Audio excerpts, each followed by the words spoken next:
Bonjour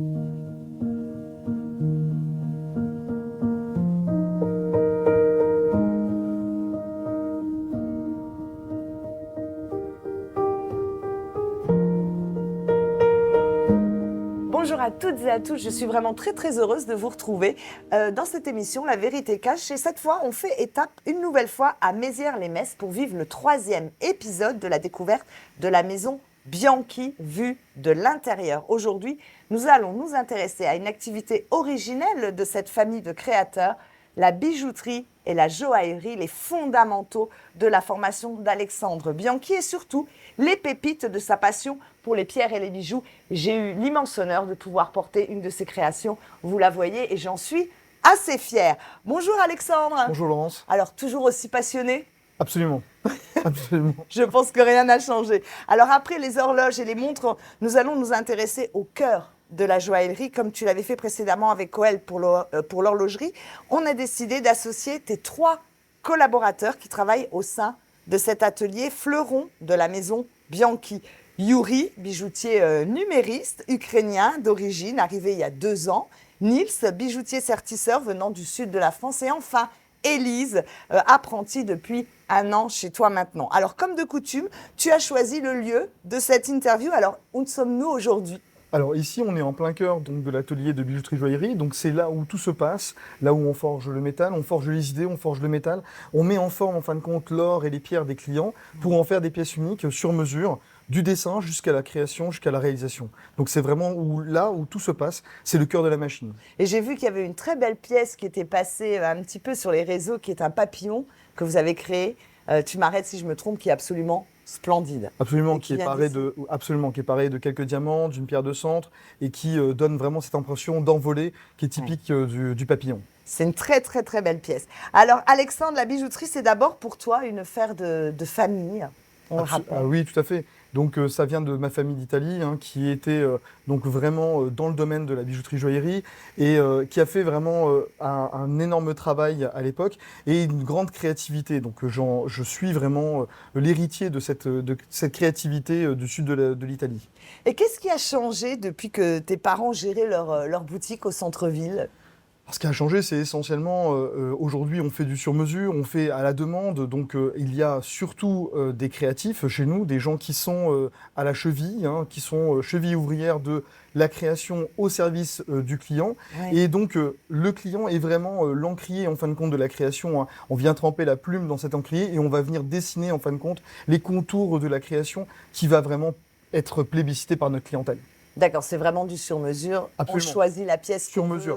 On choisit tout, les couleurs d'or, les couleurs de pierre, le nombre de pierres. Oui. Et aussi, ce qui est vraiment très beau, c'est la transformation des matières de famille. Donc on vient avec les bijoux familiaux et on va faire la création qui va être vraiment imprégnée de la personne qui va porter à cette date. Ça sent la transmission, ça, et on aime bien ce genre de choses. Alors, vu l'ampleur qu'a pris ta structure, tu as constitué une équipe autour de toi. La pression devenait trop forte, ça devenait dur. Alors, je dirais que techniquement, plus il y a de demandes, plus on est sollicité et plus il y a le risque de la page blanche. Donc c'est très important aussi d'amener autour de la table des créateurs des femmes et des hommes qui viennent en fin de compte insuffler un vent nouveau. Donc aujourd'hui, la marque Bianchi est une maison qui insuffle une joaillerie décomplexée, une joaillerie accessible, une joaillerie de prêt-à-porter aussi quelque part. Et avec l'ensemble de mes collaboratrices et mes collaborateurs, on apporte encore une pierre supplémentaire à cet édifice et ça apporte vraiment un champ et une expertise qui est extrêmement intéressante. Alors, tu vas nous présenter maintenant tes collaborateurs, on en parlait dans l'introduction, en commençant par Yuri. Qui est Yuri pour toi ? Alors Yuri, c'est le cas particulier, on va dire, c'est une personne qui nous a apporté vraiment une nouvelle culture, une nouvelle vision du domaine d'activité qui est le nôtre, la bijouterie-joaillerie. Il est venu avec son savoir-faire, avec son savoir-être, parce que souvent on embauche le savoir-être avant le savoir-faire, et surtout une prise du bijou d'une façon différente.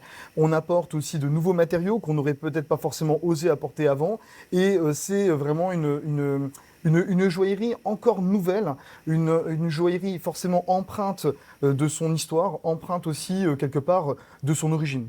D'accord. Autour de Nils, Le sudiste. Nils étonnant, un profil tout à fait étonnant. Donc au départ, il est venu pour faire de la bijouterie joaillerie. Aujourd'hui, il est sertisseur chez nous. Donc il gravit les échelons de façon à pouvoir apporter son expertise sur le domaine de sertir les pierres. Et c'est ce qu'il va faire découvrir. Très bien. Alors, une petite dernière, parce que c'est la petite dernière, Élise, meusienne, venue d'Alsace à Mézières. C'est un compagnonnage très périphérique, ça, pour toi? Alors c'est important, je pense, de transmettre les savoir-faire. Oui. Alors je l'ai fait d'une certaine façon, et aujourd'hui, c'est mes équipes qui le font. Donc Nins et Yuri ont Élise à leur côté et transmettent leur savoir-faire, donc c'est assez exceptionnel.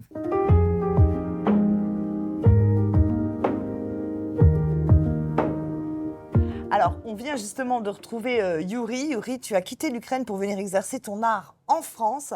C'était pour toi un rêve ou une nécessité? Alors pour moi, c'était une décision assez compliquée de quitter l'Ukraine à ce moment. Du coup, j'étais j'étais obligé de trouver le travail juste après dès que je vais arriver. Alors, mais là maintenant, je suis très content de rencontrer mon équipe et et travailler pour les gens qui apprécient le travail artisanal. Très bien. Alors justement, j'allais te poser la question. Tu es un artiste pour toi ou un artisan?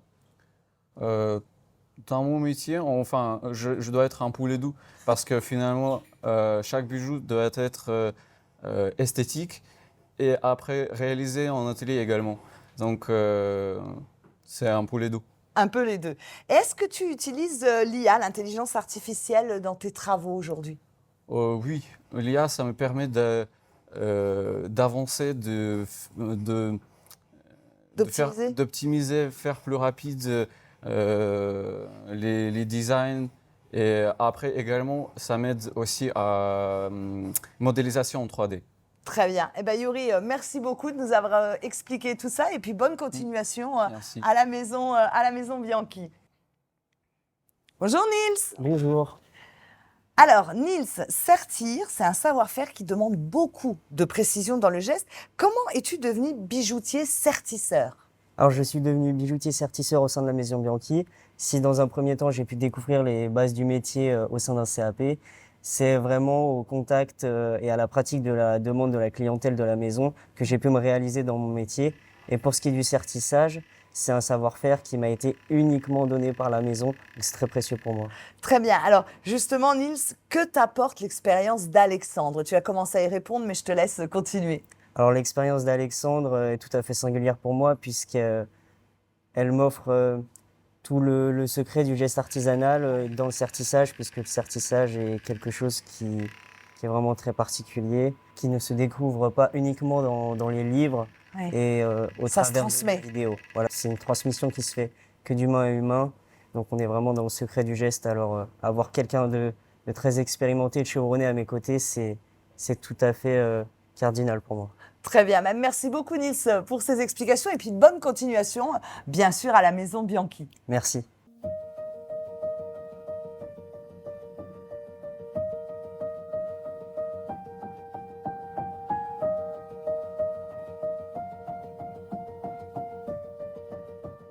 Bonjour, Élise. Bonjour. Alors, Élise, après un an passé ici, est-ce que tu es convaincue d'être sur la bonne voie, d'avoir trouvé ta voie? Oui, c'est vraiment un métier qui me passionne. Je suis vraiment heureuse de venir travailler toujours avec cette équipe. Le métier nous permet d'avoir plein de compétences, de toujours avoir de nouvelles choses à faire. C'est vraiment Passionnant. Oui. Passionnant. Alors, qu'est-ce qui t'attire justement, précisément, dans ce merveilleux métier?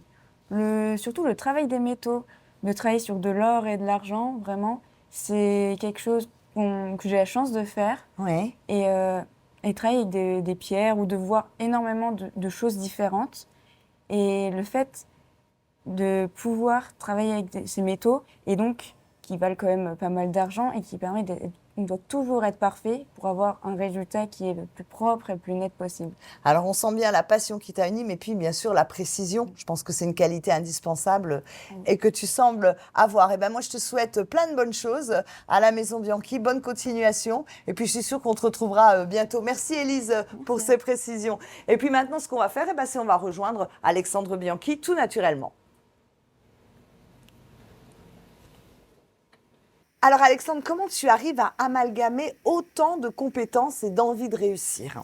Alors, je pense qu'en étant chef d'entreprise, déjà on est chef d'orchestre, on orchestre un petit peu tout ce qui tourne et gravite autour de l'entreprise, mais c'est surtout, en fin de compte, on ne peut pas embarquer les gens s'ils ne sont pas déjà embarqués. Donc je pense que c'est de très bonnes personnes, très bonnes âmes, avec une volonté identique, c'est-à-dire la volonté de parfaire leur savoir-faire et d'aller dans la même direction.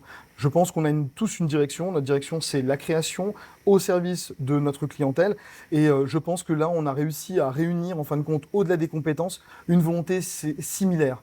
La volonté, c'est de respecter notre engagement auprès de la clientèle, de faire de notre mieux pour apporter, en fin de compte, tout le sens de la créativité et notre bon sens en termes de le jeu qu'il y a entre le bijoutier joaillier, le sertisseur et le designer, celui qui va designer l'objet. Il y a vraiment une forme de communion. On parle vraiment de communion, communier au travers tous ces savoir-faire. Et on parle de passion. Je pense qu'ils sont tout aussi passionnés que tu l'es, toi.